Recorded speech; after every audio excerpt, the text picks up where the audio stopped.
Le gouvernement guinéen s'offre une résidence officielle pour le Premier ministre pour un montant estimé à 6 107 964 192 GNF, environ 700 000 dollars américains. C'est du moins ce que révèlent les correspondances que le Premier ministre chef du gouvernement a échangées avec le ministre actuel des Finances.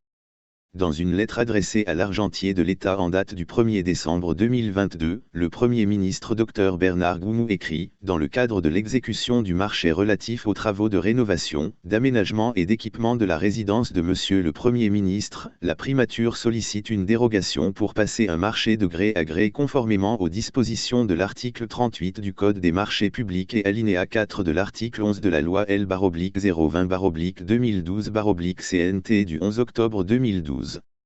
Selon le même document, le recours à cette dérogation se justifie par l'urgence liée à l'obtention d'un logement moderne adapté au rang d'un Premier ministre, chef du gouvernement et conforme aux normes sécuritaires.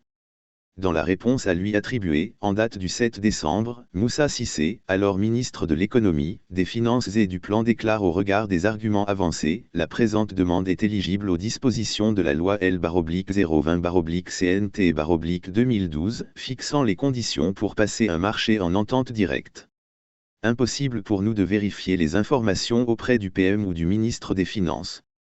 Nos multiples tentatives sont restées sans suite.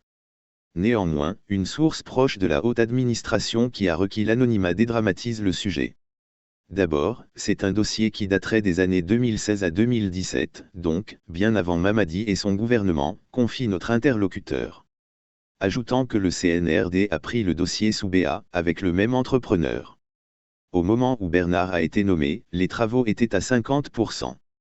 Mais, précise-t-il, comme le marché était attribué, sans être régularisé, Bernard n'a fait que régulariser sans oublier que le contrat est fait sous le contrôle de la CGP, administration et contrôle des grands projets, insiste notre source. Comme pour dire qu'il n'y a pas de feu au lac.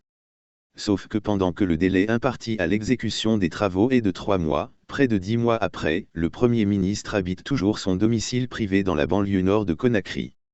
En dépit de l'urgence au nom de laquelle la demande faite par la primature a été agréée par le ministère des Finances.